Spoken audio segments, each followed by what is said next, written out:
Now let's start with errors which you can typically avoid. For example, simple syntax errors. Let's say you simply forgot to close your array here. Now right away, the IDE yells at us basically. You see we got the red squiggly line here, I got a red mark here on the right in the scroll bar, and the file itself also turned red. Here on the left in the Explorer, it's now red. And this indicates that there is something wrong which the IDE detected right away.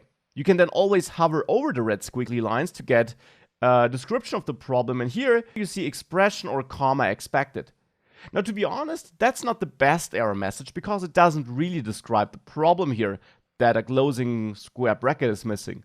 Nonetheless, you quickly see that something is wrong here, and trivial errors like this of course can be easily fixed because you should quickly see that, yeah, we got a missing square bracket here.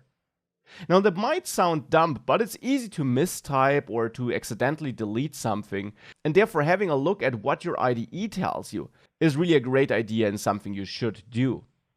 Now sometimes you also got errors which don't really show up here in the IDE. For example, if I try to call parse here like this is not a built-in function actually, and the IDE knows that it's not built into JavaScript, but maybe it's a function defined by us, maybe in another file. Therefore, the IDE here doesn't yell at me because it doesn't know whether I might have defined a function called parse in another file.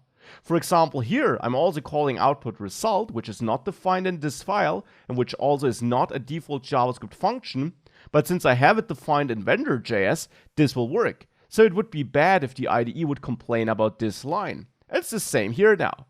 Now of course this is not built in though, but maybe I mistyped and therefore used this, or I had a function named parse in the past, I deleted it and forgot to update this code. So this is code which works in the IDE, but it will not work here. If I reload this page and I try to add, you see, no matter how hard I press my buttons, nothing happens here.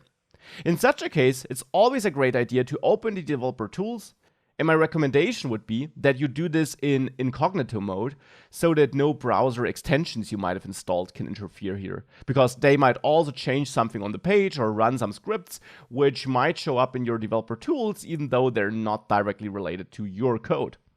So open the developer tools here under View, Developer, Developer Tools, or with the shortcut you see there. And there you should always go to the console first, because it's here where you'll find potential error messages. And indeed, here you see I got error messages regarding parse not being defined.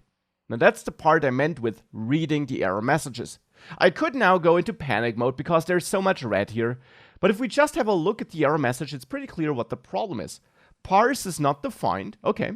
And we even see where this was called. It was called in the getUserNumberInput function, which we find in app.js, and there, this is the line number 7. The error also is stemming from line number 7.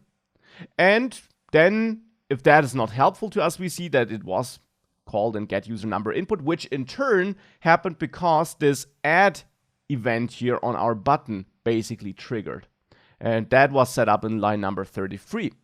Now we can even click here, and we're taken right to the source code here in the developer tools.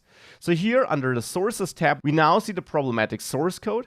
And since this is the code as it was executed by the browser, so at runtime, the browser knows that indeed here parse is not defined. The IDE can't know that because it doesn't know which scripts we might be loading, potentially from other servers and so on. But the browser totally knows what's available at this point of time, and it knows there is no built-in parse function, and there also is no code written by me or by some other third party which I added that would add a parse function. Therefore, the browser knows parse does not exist. And now we can have a look at our code and analyze what went wrong here. Did we expect to write a parse function on our own? Well, maybe we should do so now. Maybe we have a parse function, but it's called parse input and we therefore need to rename it. Or, as it's the case here, we're looking for the parse in function. So this is how we can narrow down the issue and fix it with the help of the error message we're getting.